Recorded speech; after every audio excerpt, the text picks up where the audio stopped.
안녕하세요. 오늘은 이순신 평전 두 번째 이야기를 나눠보도록 하겠습니다. 제가 지난번에 이순신 장군님의 그 집안 이야기부터 시작한 이유가 있는데요. 우리가 이제 상식적으로 생각하기에 그리고 조금 잘못 전달된 부분인데, 이순신 장군님이 이제 어릴 적부터도 가난했고, 이제 몰락한 집안, 내려앉은 집안에서 이제 뭔가 일어나서 그걸 극복하고 성공을 했다, 이런 식으로 이제 그려지는 것들이 있는데, 그것은 이제 사실은 이제 역사의 기록과는 좀 다르다. 적어도 이순신 장군님은 이제 어린 시절과 성장 과정에서는 최고의 고급 교육을 받을 수 있는 집안 배경이 있었고, 또 그렇게 잘하셨고, 물질적으로도 이제 부족한 부분이 없었다, 라고 이제 말씀드릴 수가 있겠습니다. 그래서 왜 그렇게 됐는지에 대해서 그 집안 사정을 이제 말씀을 드리는 거고, 이런 겁니다. 그러니까 사람의 인생이라는 게 일반적으로, 물론 이제 이순신 장군님은 대단히 고생을 많이 하신 분이시긴 하지만, 인생 전체가 내내 고생하는 사람은 사실 엄밀하게 얘기해서 없잖아요. 짧건 길건 되게 기쁘고 좋았던 기간이 있고, 굉장히 고통스럽고 괴롭고 생각하기 싫은 기간이 있고, 이럴 수가 있는 거죠. 인생에 있어서. 그러니까 이순신 장군님도 이제 그런 부분이 있다라는 겁니다. 그래서 이순신 장군의 인생 초반은 유복하게 잘하셨다, 이렇게 말씀드릴 수가 있겠습니다. 그리고 이 가문의 어떤 흥망성쇠가 좀 있어요. 그렇다고 또 역시 가문도 보통 어떻습니까? 잘 나가던 시기가 있고 좀 내려앉는 시기가 있죠. 이순신 장군님의 가문 역시도 그러했다. 하지만 생각보다는 어쨌든 뼈대 있고 근본이 단단한 그런 양반 가문으로서 자리를 잡았다, 이렇게 말씀드릴 수가 있겠습니다. 추가로 외가 쪽도 그렇다라는 겁니다. 그러니까 이 집안은 어쨌든 임진왜란 때 엄청난 고통을 받고, 그 외 여러 가지 너무 강직해서 고통을 받으신 일은 있기는 하지만 집안 자체는 유력 가문으로 볼 수 있다, 이렇게 말씀드릴 수 있는 것입니다. 그래서 이순신 장군님의 그 현조 할아버지, 그러니까 이분 이변이라고 했죠. 이분이 이미 세종대왕 때 대명 외교를 책임지셨던 분입니다. 그러니까 조선시대 때 대명 외교, 명나라 외교가 사실상 거의 100%라 볼 수가 있죠. 그래서 그런 중요한 업무들을 하셨고, 게다가 이분이 83세까지 사셨어요. 50년 동안, 약 50년 동안을 5왕을 섬기면서 성종 때까지 외교를 총괄하고 다 책임지고, 사신들이 왔을 때 어떻게 해야 되는지까지도 다 진두지휘하셨던 그런 분입니다. 세조 때도, 심지어는 그 수양대군 세조 아시죠? 단종을 쫓아내고 죽게 만든 그 세조 때조차도 왕의 바로 옆에서 술을 따르면서 사신을 접대하고 모든 걸 다 책임져서 관장을 했던 그런 분이십니다. 그리고 굉장히 강직하고 빈틈없이 처리해야지 이제 성이 이제 직성이 풀리는 이런 기질이셨고요. 그 이후에 조상에서도 이제 그 모습은 그대로 이제 보여집니다. 이 현조 할아버지 이후로 이제 현조 할아버지 손자, 그러니까 이제 이순신 장군님 입장에서는 증조 할아버지인 이거라는 분이 또 이제 문과에 급제를 합니다. 이분은 이제 그 이거라는 분은 그 할아버지 이변, 그 외교관이셨던 분과는 다르게 정통 성리학자였어요. 이 외교관이셨던 현조 할아버지 이변이 이제 그 성종 때에 이제 돌아가셨고, 바로 그 성종 때에 손자인 이제 그 이거라는 분이 문과로 합격해서 어느 직책을 맡았냐, 언론직을 맡으셨습니다. 이거 대단히 또 중요해서, 성종 때 언론직을 맡았다라는 것은 핵심 노른자 벼슬을 했다는 얘기예요. 직급이 아주 높은 건 아니지만 이때가 이제 점점 훈구와 사림이 이제 좀 그 대립이 이제 보여지려고 하는 그런 시점이었는데, 청요직이라 부르는 이 언쟁 기관을 놓고 서로 다투게 되죠. 인사권과도 연결될 수가 있기 때문에. 근데 이제 그 자리에 계셨다라는 겁니다. 대단한 집안이죠. 그리고 호랑이 같은 성품을 지녔고, 대쪽 같은 성품을 지녀서 이제 교육이나 이렇게 언론 일을 하고 있는 중에 왕에게까지도 직언을 하고 잘못된 것에서 말하는 이 대쪽 같은 성품을 보고, 심지어는 그 성종이 암행어사로도 일부러 보냈다라고 합니다. 자, 여기서 공통점이 나오죠. 그 이변과 이거, 이 조상 두 분이 다 굉장히 성품이 대쪽 같다고, 호랑이 같았다는 이런 기록이 있습니다. 딱 원리 원칙에 맞게 이렇게 강직하게 일을 처리해야지 직성이 풀리는 그 성격, 그리고 이분이 나중에는 또 굉장히 곡창지대 현감을 또 이제 바깥에서 돌면서 하게 돼요. 왜 그러냐면 이 성종 이후에 연산군이 왕이 되었을 때 연산군이 이제 이분에게 교육을 받은 일이 있습니다. 그러니까 이순신의 증조할아버지가 왕자, 그러니까 연산군을 교육한 거예요. 그래서 연산군이 왕이 되니까 자신을 가르친 사람인데 너무 대쪽 같아서 좀 부담스러워서 외직을 보냈는데 그 외직으로 보낸 그 지역이 또 곡창지대예요. 그래서 곡창지대에 그런 관리를 하게 되면 또 보통 조선시대 부자가 됩니다. 여기서 어떤 어느 정도 일정 부분 공무를 징발할 수 있는 권한이 있었기 때문에 그래요. 그래서 역시 또 부유해질 수밖에 없는 그런 조건을 마련하게 되었다. 그리고 또 이제 어떻게 보면 이 부분은 굉장히 잘 풀린 부분인데 연산군이 초기에는 사람이 이상하지 않았잖아요.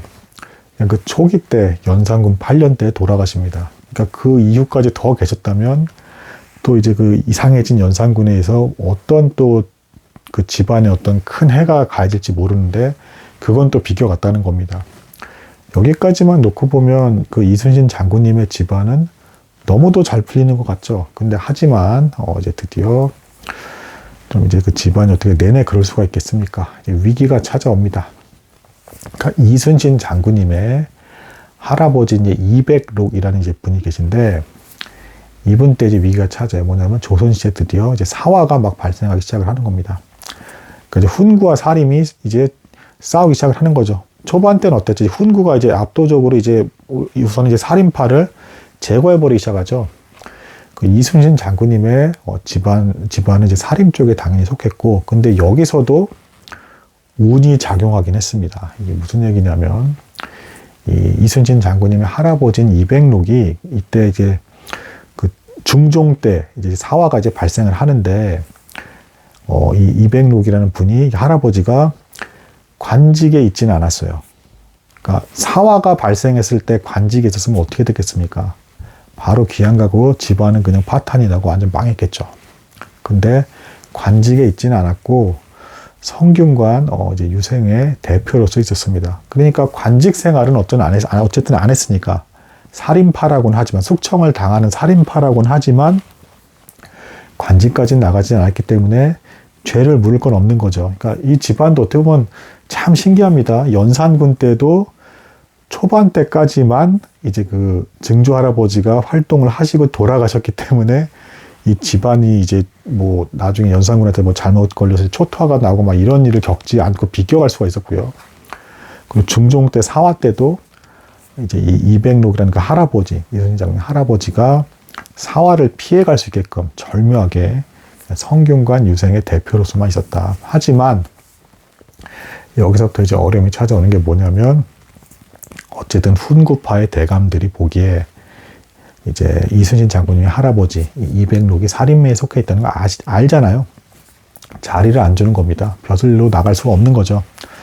그래서 이 이백록 할아버지는 그럼에도 불구하고 집안에 뼈대는 있었기 때문에 그 증조 할아버지 이거라는 분도 이제 성리학자로서 굉장히 뛰어난 어떤 자질을 보여줬던 그런 배경들이 있었기 때문에 정통 관직은 아닌데 그냥 시장 상인들을 관리하는 이제 잡무를 맡게 됩니다. 근데 이렇게 잘 나가던 집안이 고작 그냥 시장의 상인들을 관리하는 어떤 이런 일만 하게 되니 그리고 이제 관직끼리 막혔으니 이순신 장군님의 할아버지였던 이백록 이분은 이제 유야무야하면서 술을 마시면서 이제 신세한탄을 했던 것 같습니다. 그래도 기록에 의하면 안 좋은 기록이 있어요. 뭐 시장 사람들과 맨날 술이나 마시면서 대충 산다.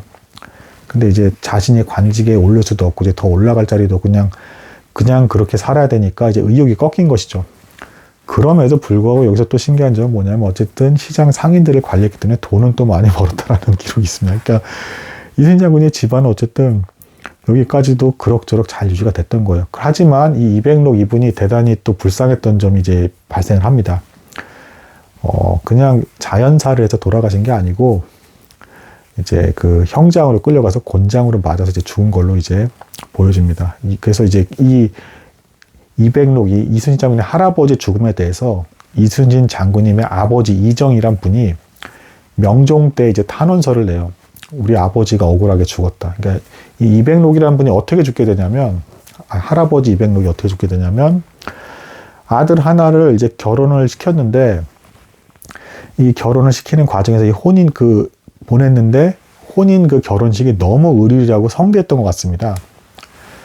근데 이때가 때마침 언제였냐? 중종이 죽고 나서 아직 상중이었던 때죠. 그러니까 왕의 상중이었을 때 아들의 결혼식이 너무 화려했던 거예요. 그러니까 이게 빌미가 돼서 왕이 죽어서 상중인데 어떻게 너가 그럴 수가 있냐 해서 끌려가서 이제 노년에 이제 곤장을 맞게 되었던 것 같고, 조선시대 곤장을 맞으면 거의 죽을 수가 있는 수준이었죠. 근데 노년에 이렇게 맞게 돼서 이제 죽게 됩니다. 그래서 이걸 보고 그 이백록의 아들, 그러니까 이순신 장군님의 아버지 이정이 명종 때에 이제 탄원서를 내서 억울한 이 일을 신원해 달라 해서 이제 인정이 돼서 이제 그 억울하게 죽었다라는 걸 인정을 받게 되고요. 그리고 이순신 장군님의 아버지인 이정은 이제 자신의 아버지 이백록이 이렇게 허무하게 죽고 관직 생활도 못하는 걸 보고 이제 허무감이 느껴졌는지 정작 이제 관직 생활을 하지 않았다. 근데 그러면서도 경제적인 여건은 됐기 때문에 역시 집안은 이렇게 유지가 될 수 있었던 겁니다. 자, 이후에 이제 다음 이야기로는 이제 이순신 장군님의 어머니 이제 집안과 이제 아내 집안, 그리고 윤현실에 대한 이야기를 나누겠습니다. 어쨌든 이순신 장군님이 무사할 수 있게끔 놀랍도록 비켜갔다는 사실, 연산군이 폭정을 이렇게 치르기 전에 이제 증조할아버지가 알아서 잘 벼슬생활 하시고 돌아가셨다라든가, 이제 사화가 발생했을 때도 어쨌든 그때 관직에 오래 있었으면 집안이 풍비박산 날 수도 있었죠. 근데 성균관 유생으로 할아버지가 그러고 계셨기 때문에 유배를 간다거나 이런 일은 당하지 않아서 집안이 무사할 수 있다는 것. 그리고 벼슬을 못 갔다 하더라도 돈은 계속 벌 수 있는 그런 여건은 마련되었다라는 것. 그래서 이순신 장군님께서 젊은 시절에는 그래도 편하게 지낼 수 있는, 고급 교육도 받을 수 있는 그런 여건은 갖춰질 수 있다는 것을 말씀드릴 수 있겠습니다. 오늘은 여기까지 나누도록 하겠습니다. 감사합니다.